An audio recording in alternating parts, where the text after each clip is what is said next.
So now that Hitler is in charge of Germany, he's the Fuhrer, he has total control, or the Nazis do. Let's take a look at how he establishes a police state. Now, he does this in two ways. Firstly, through the use of persuasion or indoctrination. Secondly, through the use of fear and intimidation. So first off, what is a police state? A police state is one in which the police have absolute power, complete control. They can arrest and imprison people without trial. Effectively, judicial or legal freedom is gone. The police state also prohibits people saying what they feel through fear of persecution. So that's the idea of intimidation. The aim of all of this, all of these tactics, is to reduce opposition to the Nazis. Because if you're too scared to speak out, resistance cannot spread because no one can be vocal about it. So how does it work? First of all, let's look at the idea of persuasion and indoctrination. Now, this is two-pronged because on the one hand, you have censorship, which is blocking out anything which goes against Nazi ideals, and you have propaganda, which means producing things which promote Nazi ideals. So it's blocking out anything which is against you and promoting anything which is for you. So Goebbels is made the Minister of Propaganda and Public Enlightenment, as in enlightenment, like, opening people's eyes to things. He finds ways to control the German people through persuasion, using censorship and propaganda. This is used to make Germans conform and accept, and, in some cases, sort of promote and believe in the Nazi ideals.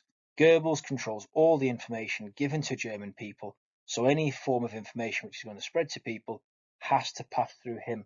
The purpose of this is to remove any alternative ideas which go against Nazi ideals. So how does he do it? What methods does he use to indoctrinate people into Nazi ideology? Indoctrination meaning brainwashing, as you can see from the picture in the background there. It's literally someone's brain being washed. So one method is through the use of buildings, with statements of power. Big, powerful buildings are constructed as a show of Germany's prosperity, but also, that look like sort of the famous Romanesque empiric buildings of the past, showing the dominance of Germany. Also using posters and radios mass produced, so they could be purchased cheaply, and then they could broadcast Hitler's messages to the population. This is powerful because it's Hitler in your home. Okay, that's your safe space, and now you'll have a radio, and through that, Adolf Hitler will give speeches, as well as the Nazi Party in general. You also get the use of Nazi Party rallies. This is again to project that powerful image. Look how well we're doing. Look how prosperous Germany is under the Nazis. Look how organized we are. These are held at Nuremberg every year. Nuremberg is chosen because it's seen as sort of like an old-fashioned, traditional Germanic town. So that's why that's chosen as the centerpiece event for the Nazis. But these rallies also take place throughout the year as well. You also get the Nazi use of sport, because what is fascism but simply the belief in survival of the fittest and hierarchies? So all teams do Nazi salutes before games or matches. Aryan competitors strive to be the best. For example, the Berlin Olympics of 1936, which Hitler used as a massive propaganda opportunity to advertise the success of Nazism as a propaganda event. Germany win more gold medals than any other country, as well as more medals overall. This, to Hitler and fascists and Nazis, clearly shows Aryan superiority. One drawback from the Nazi point of view, however, is that Jesse Owens, a black American athlete, won 4 medals in the most prestigious events of the Games. In terms of censorship, what you see is book burning. This means any books which promoted anti-Nazi ideals, communist ideals, or were written by Jews were burnt to censor their ideas. Newspapers, obviously opposing Nazi views, were closed down, so that's censorship. And then obviously you have the Nazi ownership of newspapers, which is propaganda. You needed to be a Nazi, in addition to that, in order to publish any artwork or any work at all, you need to be a Nazi in order to publish the artwork, because what that is that's the membership for the Reich Chancellor of Culture, which we'll come to in a second. Radios are designed, those Nazi radios I mentioned earlier are designed to be shortwave, which means they can't pick up receptions from a long, long way away.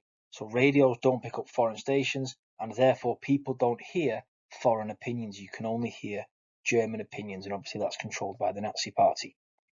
In September 1933, the Reich Chamber of Culture was established, which means that basically if you want to produce any works of art or plays or newspapers or anything like that, you have to be approved by the Nazi Party to be able to produce them. If you own an art gallery, you have to apply to the Reich Chamber of Culture to have your exhibits and things like that, and that's a way of controlling people through the arts as well. The other method that the Nazis used to control people is fear. Fear to speak out because of the consequences. So first off, you've got the SS, the Schutzstaffel, protection squad. Following the Night of the Long Knives, these supersede the SA. These are now Hitler's more relied upon force. These are led by this man in the picture over to the right named Heinrich Himmler. They are set up in 1925 and have around 240 men who operate as Hitler's bodyguard. They were used, as mentioned a second ago, these were who were used to remove Ernst Röhm and purge the SA during the Night of the Long Knives. They were walking, talking propaganda. They have fitted uniforms that look incredibly professional, incredibly smart, and the type of person who would be in the SS was racially pure Aryan Germans. They were the main instrument of the police state, hunting down enemies. They had unlimited power to arrest and enter houses, so they don't need things like warrants and permission to search your home and things like that. They can do whatever they want. If you are even suspected of a crime, you don't need to be proven guilty of a crime. Just the fact that they suspect you is enough. By 1939, 162,000 people in Germany had been imprisoned without trial. Then you also get another instrument of this control, which is the Gestapo, the state secret police. No uniform. They simply blend in. These are effectively spies.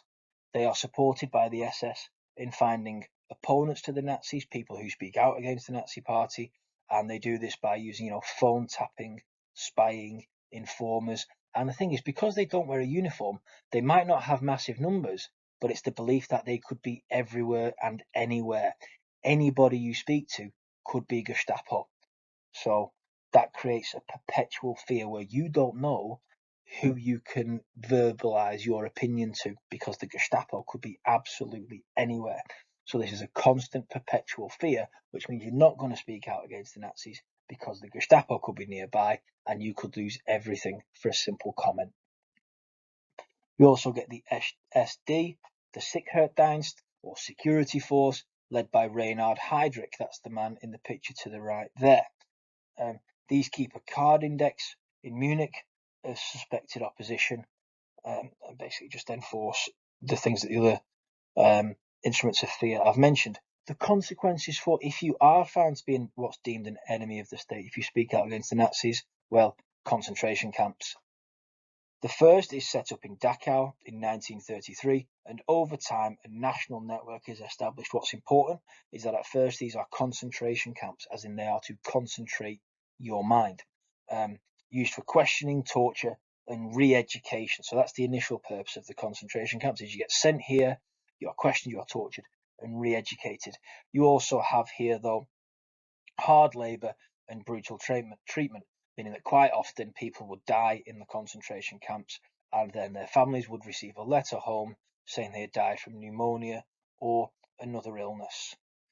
At this point, it's important to point out we're not yet talking about death camps where Jews are just sent to be killed. We're talking about concentration camps. So, inmates wore badges based on the crimes they committed. So, Jews, political prisoners such as communists, professional criminals wore green, sexual offenders were pink, foreign forced labour wore blue, religious groups were purple, gypsies brown, and the work shy had a black badge.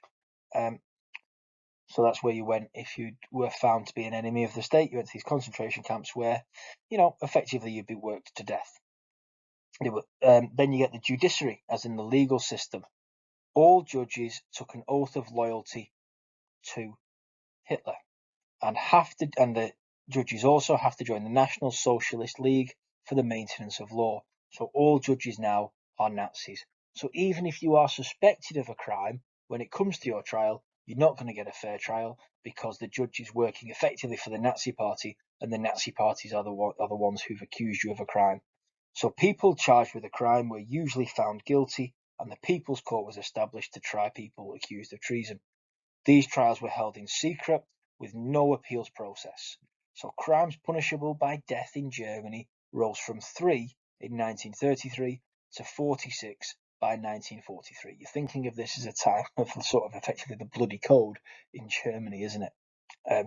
Executions for political offences rose from 8 between 30 to 32 to 534 between 34 to 39.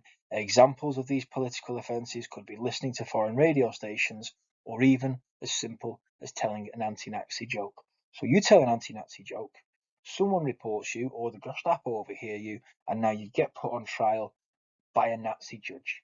You're going to be found guilty. It's not a fair trial. So what you're going to do, what most people do, is you're just going to keep your mouth shut, keep your head down, and not speak out or show any sort of resistance.